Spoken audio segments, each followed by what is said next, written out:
Oke,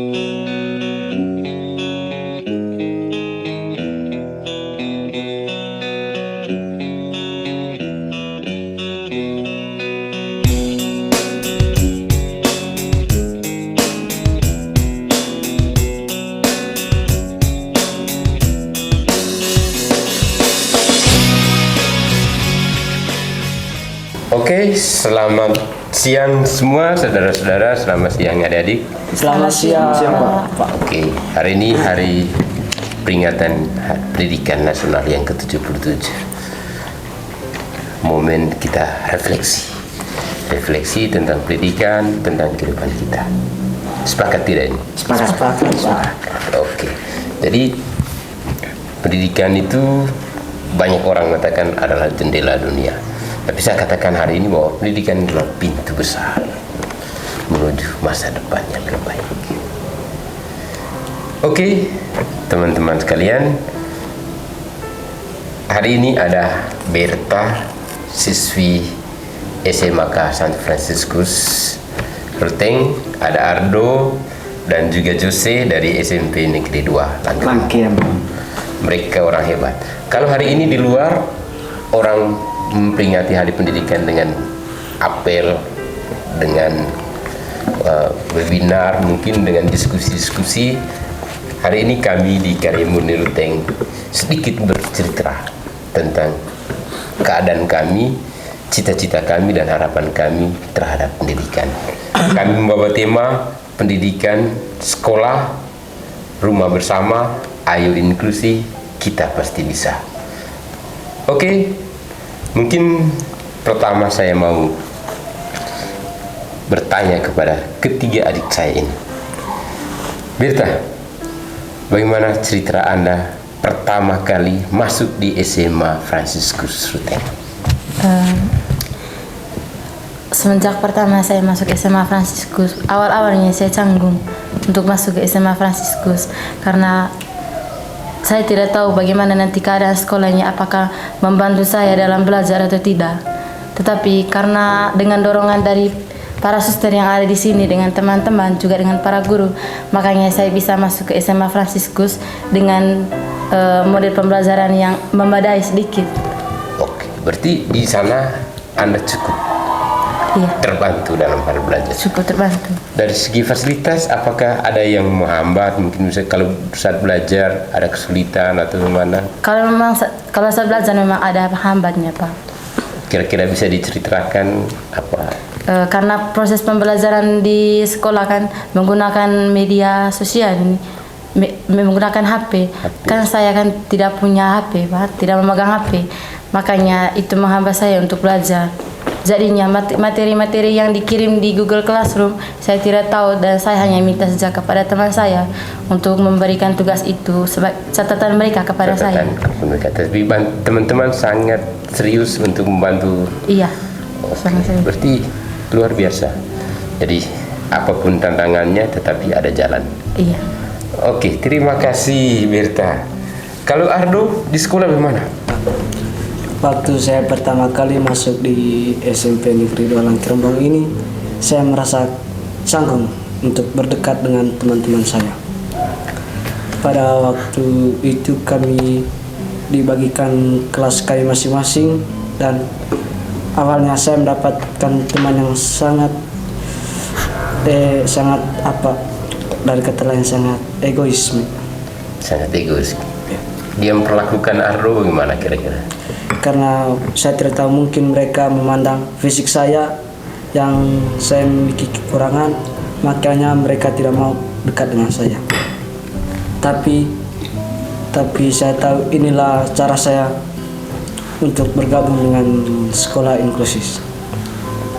Waktu itu saya hanya duduk sendiri di meja kelas di kelas saya.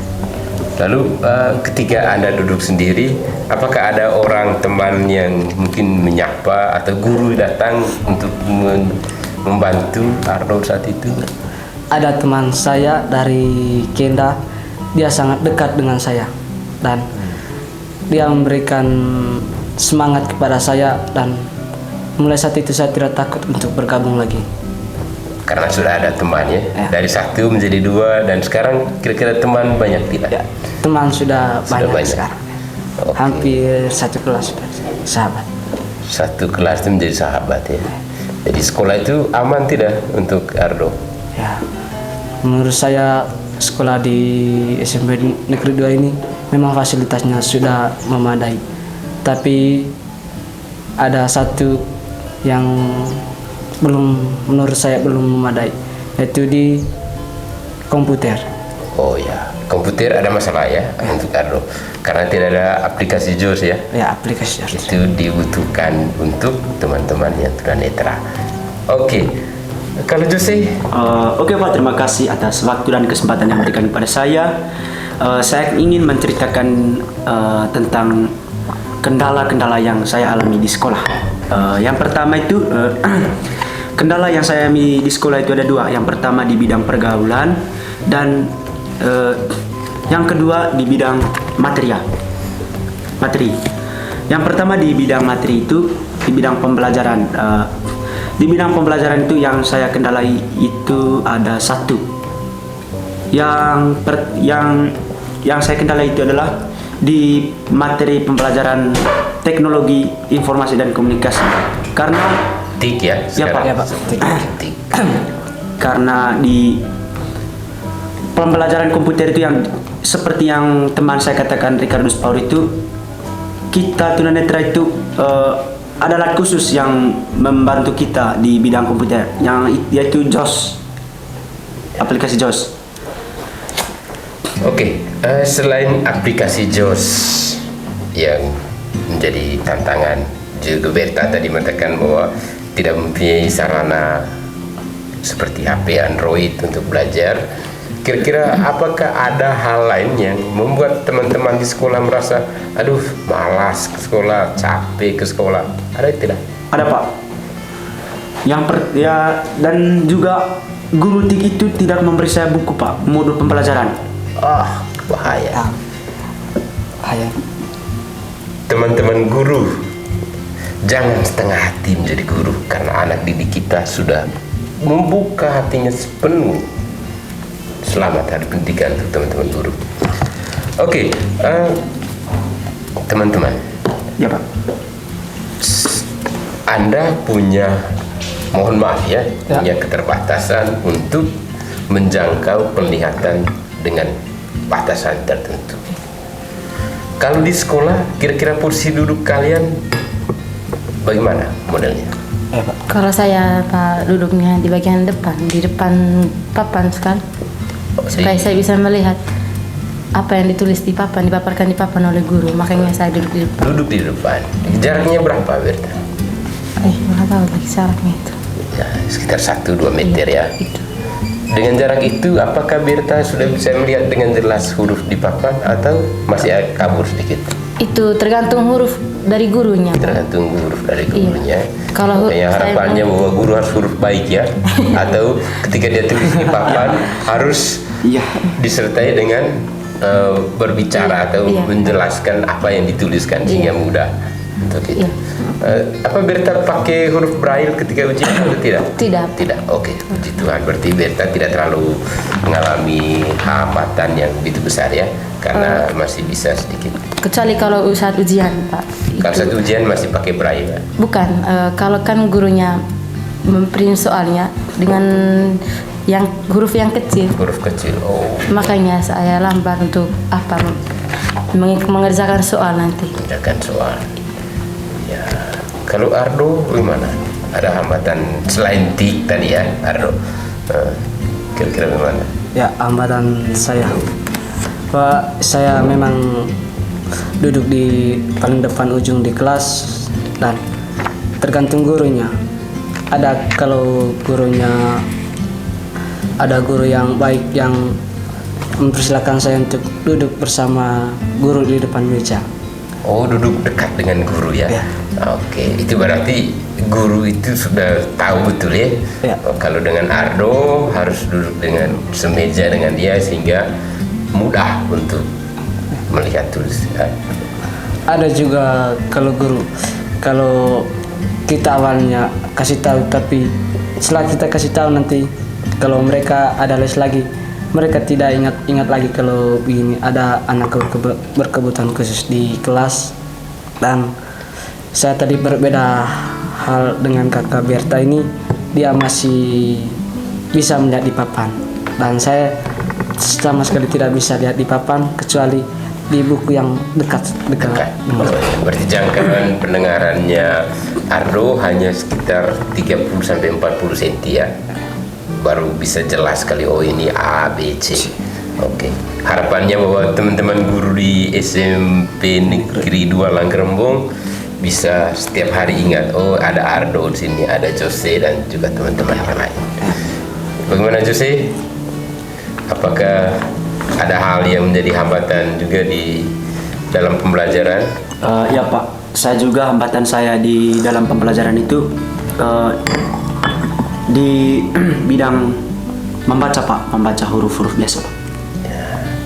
Sama seperti yang Ardo katakan Pak, kalau saya ini lebih sekali tidak bisa melihat sama sekali tulisan-tulisan yang guru tulis di papan kalau saat pembelajaran Pak. Kira-kira jauh dari tempat duduk saya di papan tuh Pak, kira-kira contohnya dari sini sampai di sana mungkin Pak, karena di posisi duduk di kelas Jose di mana? Di depan, di tengah atau di belakang? di depan Pak. Oh di depan ya, tapi masih baik sebenarnya. Ya, Pak. Tapi karena jangkauan Huruf-hurufnya. mendengar hurufnya itu yang tidak bisa apa ya? Ya Pak. Ya Pak. Oke. Di hari pendidikan ini kan hari kita refleksi, mengenang kembali sang tokoh yang berjasa sekali untuk kita di pendidikan, Ki Hajar Dewantara. Ini momen refleksi untuk semua orang bahwa pendidikan itu menjadi penting.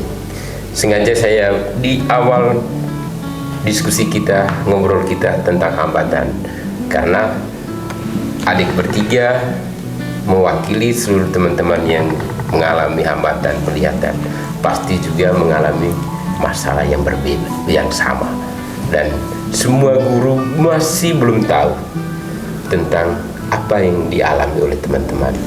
Sehingga harapannya setelah mereka mendengar cerita kita, pelan-pelan mereka berubah. Sepakat ya? Sepakat. Artinya hari ini kita bercerita supaya semua orang membuka hatinya. Kalau fasilitas di sekolah, apakah mudah untuk dijangkau oleh teman-teman? Misalnya tidak ada tangga, atau kalaupun ada tangga tetapi ada disediakan satu jalur yang mudah untuk teman-teman lewati. Kalau saya Pak bisa. Kalau di Franskus bisa ya. Kalau di SMP 2 Bisa Pak. Kalau di SMP 2 itu Pak, tergantung orangnya Pak. oh tergantung Contohnya orang ya. orang yang tidak bisa lihat sama sekali Pak. Oh iya, Mungkin ada mereka- trali ya, masih ada trali gold apa ya. Kalau kami berdua ini masih bisa lihat di depan. Ada tangga atau got kayak bisa lewati. Oke, teman-teman bertiga, bangga tidak Anda dalam situasi yang ada? Berta sudah sampai SMA sekarang, Ardo sudah SMP. Bangga tidak? Bangga. Sangat. Sangat bangga. Apa harapan kalian untuk pendidikan ke depan? Kalau dari saya Pak, harapan untuk pendidikan ke depannya Pak, yang pertama itu dari segi pendidikannya seorang guru Pak, karena guru adalah seorang yang menuntun anak-anaknya untuk meraih cita-citanya Pak. Cita-citanya. Ya, Pak. Yaitu mereka menuntun kita dengan cara membimbing kita, mengajar kita, dan lain-lain Pak. Dari saya kedepannya nanti saya mohon sayang sangat untuk guru-guru saya, terlebih khusus di sekolah inklusif. Kedepannya nanti kita harus mendidik anak-anak yang berkebutuhan khusus dengan baik, dengan penuh pengertian. Pengertian. Ya Pak. Oke. Kalau dari saya untuk pemerintahnya, Pak. Untuk pemerintahnya harus membuka hati lagi kepada anak-anak disabilitas, meskipun bagaimanapun masalah yang dihadapi untuk mereka dalam bersekolah atau hambatannya, para pemerintah itu harus membuka hatinya, memberikan fasilitas yang baik juga untuk sekolahnya, dan sekolahnya akan menyalurkan untuk anak yang disabilitas itu. Disabilitas sekolah. Berta, saya mau tanya dulu. Anda dari Karya Murni ke SMA Fransiskus. Situ ada pertigaan, motor, mobil, lalu lalang. Kira-kira ada tidak hambatan dengan jalur ke sekolah, jalan menuju ke sekolah? Mungkin hal yang sama juga kalau Ardon Jose dari Karya Murni ke SMP 2. Kalau saya Pak, memang tidak ada hambatannya Pak. Tidak hambatannya. Ya, karena masih bisa melihat sedikit Pak. Oh ya. Kalau Ardo? Kalau bagi saya sendiri Pak, tidak ada hambatan juga Pak, karena jalan menuju SMP 2 Pak tidak terlalu ramai. Tidak terlalu ramai ya, dan jalannya agak lebar ya. Oke. Baik, ini hari pendidikan. Menarik bahwa teman-teman merasa diri sudah bangga, sudah oke mendapat pendidikan. Sehingga cita-cita teman-teman pasti ada jalannya. Daripada teman-teman lain yang ada di hari ini, ada yang belum tahu sama sekali huruf A, I, O, U. Jadi teman-teman berbanggalah hari ini. Ya. Itu karena seorang Ki Hajar Dewantara, dia meletakkan dasar pendidikan. Adakah yang bisa menceritakan tentang Bapak tua ini?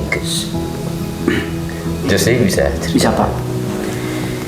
Dulu sebelum Indonesia merdeka, Ki Hajar Dewantara ini adalah seorang tokoh pendidikan.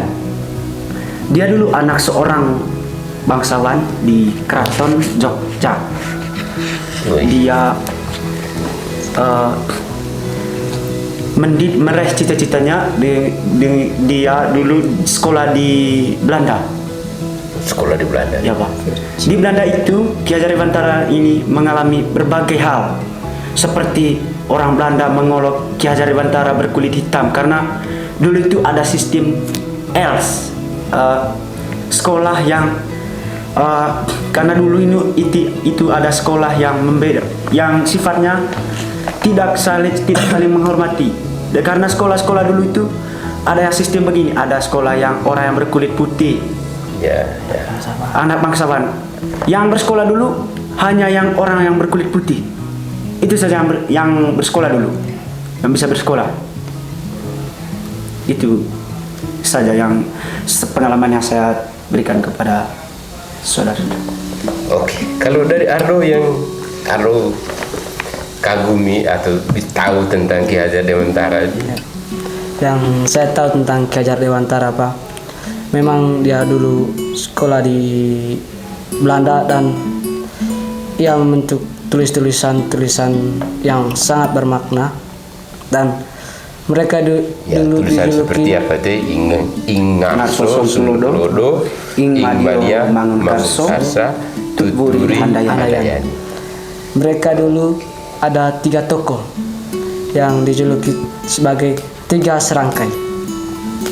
Saya tidak ingat 2 tokoh lainnya, yang saya ingat hanya Ki Hajar Dewantara. Kagum dengan Ki Hajar Dewantara ya. Kalau Wirta? Saya itu memang kurang tahu tentang Ki Hajar Dewantara, tapi saya itu sebagai Ki Hajar Dewantara itu sebagai tokoh motivasi saya dari dulu sampai sekarang. Oke.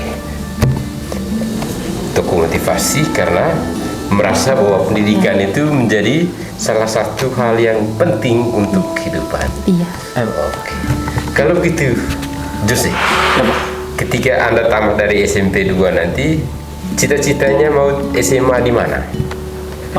Saya punya cita-cita Pak, saya itu mau SMA di SMA Setia Bakti Pak. Setia Bakti. Ya, Pak. Kira-kira mengapa harus memilih SMA Setia Bakti? Karena di sana itu Pak, guru-gurunya mengerti tentang anak disabilitas Pak. Karena kebutuhan anak disabilitas Bapak serba ada Pak. Serba ada. Ya. Kenapa tidak harus di SMA 1, sekolah pemerintah? Kalau menurut saya Pak, di SMA 1 itu Sekolah yang pemerintah. sekolah bukan sekolah inklusif Pak. Bukan sekolah inklusi ya. Ya Pak. Kalau Ardo, Ya Pak.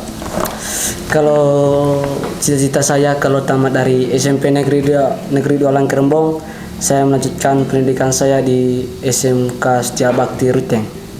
setiap bakti juga ya. Alasannya karena yang saya tahu dari kakak-kakak di sana sarana prasarana sangat memadai dan kebanyakan guru PLB atau pendidikan luar biasa Luar biasa yang ada, sangat ada ya, mengerti sehingga sangat dengan membantu nanti ya.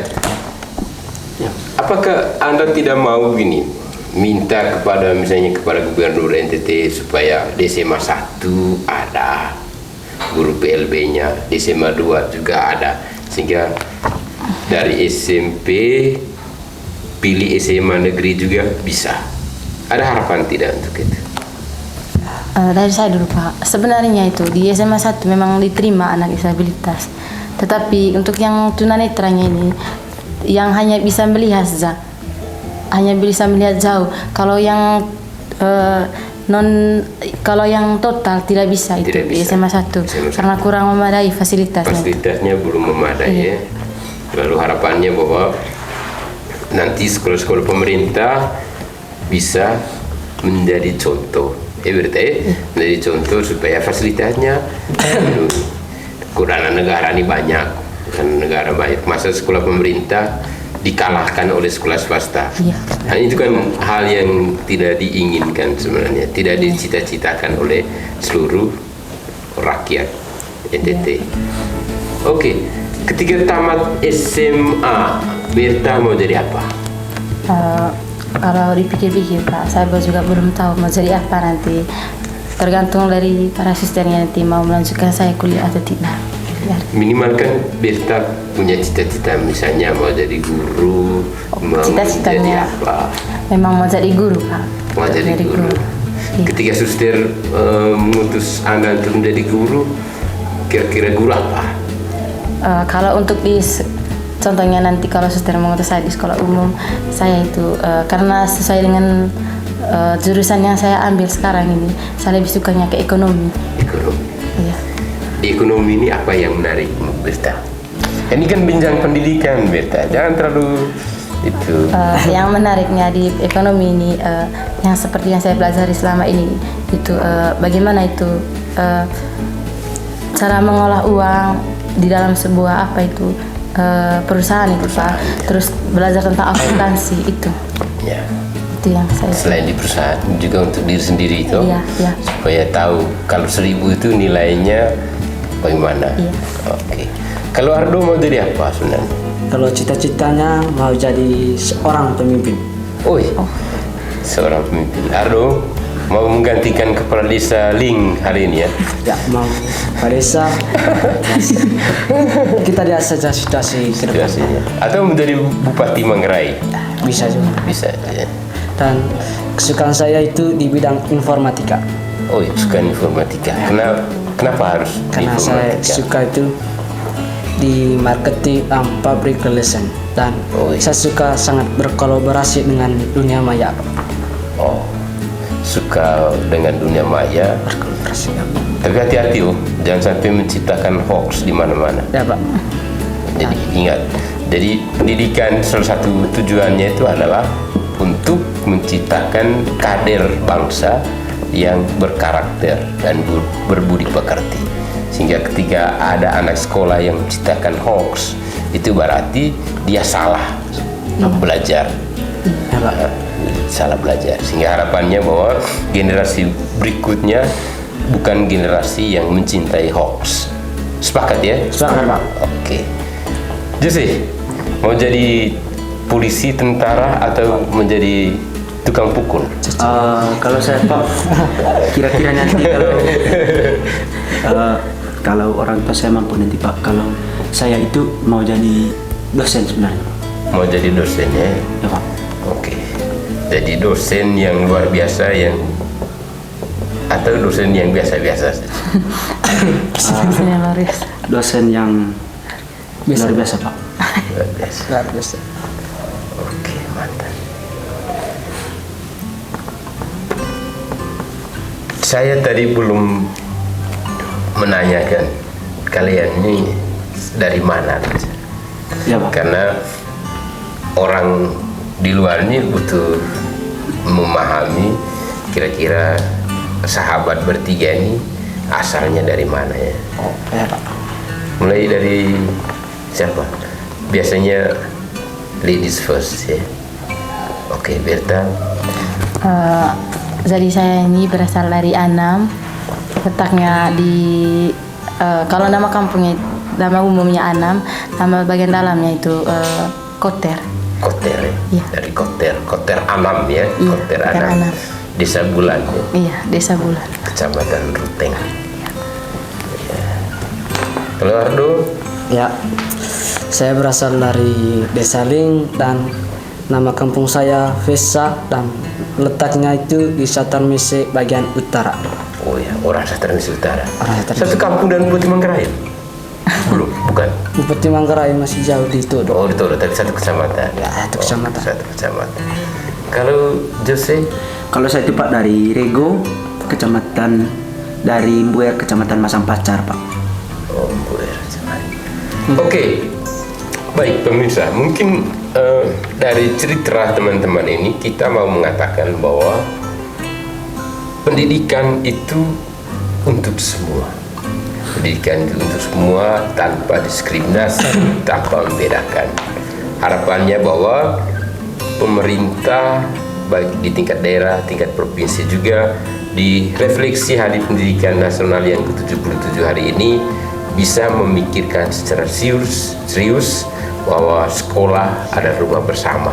Sekolah itu rumah yang ramah terhadap setiap orang. Sekolah inklusi sehingga semua kita mengatakan kita bisa. Sehingga teman-teman yang sekarang mengalami hambatan juga bisa mendapatkan kesempatan yang sama untuk pendidikan. Sehingga jangan biarkan pendidikan itu hanya untuk segelintir orang. Teman-teman disabilitas di seluruh Indonesia juga hari ini mengatakan jangan biarkan kami terus mengalami kendala dalam mendapatkan pendidikan, sebab kami juga pasti bisa. Hari Pendidikan Nasional menjadi momentum refleksi akan pentingnya pendidikan bagi semua orang. Jadikan setiap tempat sebagai sekolah dan jadikan setiap orang sebagai guru. Selamat merayakan Hari Pendidikan Nasional yang ke-77 Dirgahayu Indonesia. Selamat siang. Selamat Hari Pendidikan Nasional. Sekolah ada rumah bersama. Ayo inklusi, kita bisa. Sudah.